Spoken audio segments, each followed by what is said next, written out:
अस्सलामुअलैकुम। MGT 301 principles of marketing की assignment number 2 का सलूशन आज हम इस वीडियो में करेंगे। अगर आप मेरे चैनल पर नए हैं तो मेरे चैनल को सब्सक्राइब करें और बेल आइकन पे क्लिक करें। इसकी ड्यू डेट जो है वो 9 दिसंबर है और टोटल जो मार्क्स हैं वो इसके 10 हैं। ये आपके टॉपिक नंबर 1 से ली गई है असाइनमेंट, मार्केट फ़िलासफ़ीज़ के हवाले से। केस क्या है कि D&F sneakers is a sneaker manufacturing company. Sneakers बनाने वाली एक मैन्युफैक्चरिंग कंपनी है D&F। इसने रिसेंटली एक न्यू रेंज ऑफ स्नीकर्स को इंट्रोड्यूस करवाया है जिससे वो रिसाइकल्ड प्लास्टिक वेस्ट से बनाती है। ऐसा प्लास्टिक का वेस्ट जो कि पहले इस्तेमाल शुदा हो और उसको दोबारा से रिसाइकल किया जाए, लाइक कोक की जो बोतल्स हैं उनको रिसाइकल किया जाता है, specially from the ocean plastic. ऐसा जो प्लास्टिक जो कि समंदरों में फेंक दिया जाता है एज अ कूड़ा क्रिकेट के तौर पे या किसी और तरीके से जो समंदरों में फेंक दिया जाता है, उसको इस्तेमाल करके ये एक स्नीकर्स बनाते हैं उस प्लास्टिक से। इस पर्पज़ के लिए उन्होंने कॉन्ट्रैक्ट किया है कि वो रॉ मटेरियल जो है वो ऐसी ऑर्गेनाइजेशन से ख़रीदेंगे जो कि प्लास्टिक वेस्ट को स्टॉप करने के लिए उस जो बीचेस होते हैं आपके साहिल समुद्र होता है उन पे जो एक ऑर्गेनाइजेशन होती हैं जो कि कहती हैं कि आप गंद ना फैलाएं, ठीक है।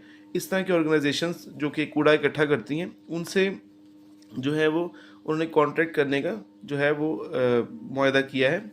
उन्होंने एक तरफ तो उन्होंने इन्वायरमेंट प्रोटेक्शन को देखा है और दूसरी तरफ उन्होंने वाइल्ड लाइफ जो ओशन की वाइल्ड लाइफ है उसको सेव करने के लिए उन्होंने काम किया है और तीसरी तरफ जो है वो उन्होंने अपनी ब्रांड की जो इमेज है उसको बिल्ड किया है। ये आपका केस है। अब आपने बताना क्या है कि इसमें आपने बताना है कि विच मार्केट फ़िलासफ़ी जो इन्होंने कौन सी ऐसी मार्केट फ़िलासफ़ी है जो इन्होंने D&F स्नीकर्स ने अडॉप्ट की है, और उसके बाद में आपने अपना जो आंसर है वो वैलिड आर्गूमेंट्स के साथ देना है कि किस वजह से आप कह रहे हैं ये जो हम लोग इसको रिकमेंड कर रहे हैं। दूसरी बात ये कि आपने benefits of market philosophy used by D&F sneakers, आपने ये बेनिफिट्स बताने हैं उस मार्केट फ़िलासफ़ी के जो कि D&F ने यूज़ की है। अब चलते हैं इसके सोल्यूशन के। MGT 301 की असाइनमेंट का सोल्यूशन हम लोग करने वाले हैं। आपने वर्डिंग को एज इट इज़ नहीं लिखना क्योंकि आपके इससे फिर 0 मार्क्स आएंगे। आपने कॉन्सेप्ट समझना है और अपने अकॉर्डिंग इसका आंसर करना है। इससे पहले आपने थीम नंबर 1 को देखना है और उसमें जो मार्केट फ़िलासफ़ीज़ दी गई हैं उसमें आपने उनको एक थॉरोली एक मिनट पढ़ लेना है। अकॉर्डिंग टू गिवन केस इसकी जो आंसर बनता है वो सोसाइटल मार्केटिंग कॉन्सेप्ट बनता है, जिसमें जो है कोई भी कंपनी ऐसी मार्केटिंग प्लान को मैनेज करती है जिसमें development of human and society welfare के लिए वो काम करे। जैसे कि गिवन केस में आपको बताया कि उन्होंने ऐसा काम किया कि मरीन लाइफ भी जो है वो भी उससे मुतासर ना हो, वो बेनिफिशियल तरीके से काम करे और जो लोग हैं उनकी कंपनी की इमेज है वो भी बिल्ड हो जाए। तो इसमें बेस्ट जो ऑप्शन है वो सोसाइटल मार्केटिंग कॉन्सेप्ट है। The company should make marketing decisions based on consumer interest and society long term benefits. Consumer interest पे भी देखती है और सोसाइटी के जो लॉन्ग टर्म बेनिफिट्स हैं उसको भी देखती है। तो ये आपने इसका आंसर नंबर 1 में लिखने कुछ आर्गूमेंट्स हैं, मैंने पॉइंट्स बना के लिख दी हैं, आप थोड़ी सी इसकी एक्सप्लेनेशन भी लिख सकते हैं। पॉइंट्स मैंने इसलिए बनाए हैं कि आपके लिए फ़ायदा होगा, इसको आप वर्डिंग को चेंज भी कर सकते हैं।